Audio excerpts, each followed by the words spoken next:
사주팔자에서 혼자 사는 이유, 혹은 이혼을 할 가능성이 높은 이유를 찾아보자면 뚜렷한 몇 가지가 있습니다. 여성의 경우를 들어보겠습니다. 첫째는 상관이 천간에 드러나 있는 경우입니다. 자유로운 영혼입니다. 누가 속박하는 거 참기 어렵습니다. 예능, 예술가 기질이 농후합니다. 이때 관이 있으면 결혼했다가 이혼할 가능성이 더 커 보입니다.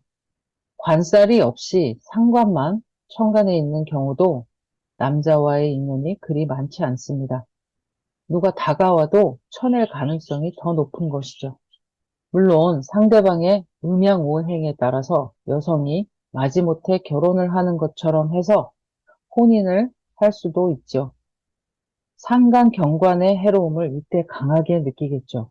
하지만 시대가 변했으니 이혼한 게 흠이 되는 세상이 아닙니다. 흠이라면 바로 자신의 팔자를 받아들이지 못하는 데 있습니다. 둘째는 무관사주입니다. 개미새끼 한 마리 지나지 않은 것처럼 남자와의 인연이 박할 수가 있습니다. 주변에 뭐가 보여야 인연이 되든지 말든지 하겠죠. 셋째는 인성다자의 경우입니다.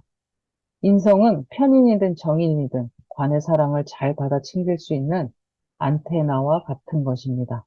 보이지 않는 관의 사랑이 전자파처럼 흐를 때도 그걸 잘 캐치해서 내 것으로 만드는 재주가 있죠.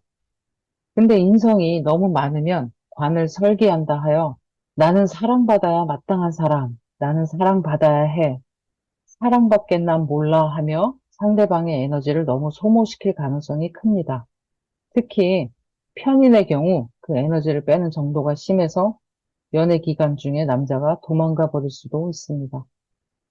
넷째, 비겁이 너무 강한 경우 그렇습니다. 비경과 겁재가 많다는 것은 주체성, 독립성, 자립성이 정말 강하다는 것을 말하고 고집도 장난 아니죠. 좋은 점도 있고 나쁜 점도 있는 게 모든 인생사인데 결혼과 관련해서는 비겁이 많은 팔자가 관을 맞이하기가 보통 힘이 든 게 아닐 겁니다. 관성은 비겁을 제어하고 어느 한 조직의 장으로서 서야 하는데 그게 안 되니 가정이 세워질 수는 있으나 비겁이 많은 여성이 가장의 역할을 하게 될 가능성이 매우 큽니다. 그렇게 잘 사는 커플들도 많이 봤습니다. 여성의 주장이 강하고 남자가 살림도 잘하고 다정하고 그런 경우들이죠. 무관자들, 관사론에 결혼할 수 있습니다. 비겁 다자들, 식상운에 결혼할 수 있습니다. 인성 다자들, 재성운에 혹은 비겁운에 결혼할 수 있습니다. 결혼하고 안 하고의 문제가 아니고 결혼하고 나서 잘 살아야 되지 않겠습니까? 궁합도 봐야 하고 그 사람을 면밀히 살펴 정말 극혐하는 무언가가 있을 때는 연애만 하든가 해야 합니다.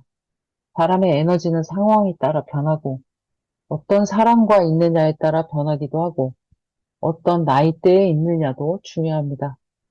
그래서 마음에 드는 상대가 있다면 시간의 공을 들여서 이런 상황 저런 상황에서 어떤 에너지를 발산하는지도 보는 게 좋고 어떤 사람들과 있을 때 어떤 색깔을 뿜어내는지도 보는 게 좋습니다. 결혼은 만났다 헤어지는 게 아니라 오래오래 같이 할 친구 같은 상대를 만나는 것이기 때문이죠.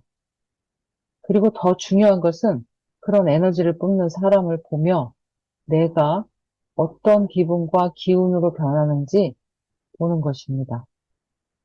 여러분의 행복한 연애와 결혼 생활을 기원하겠습니다. 공감하셨다면 소소한 응원을 부탁드립니다.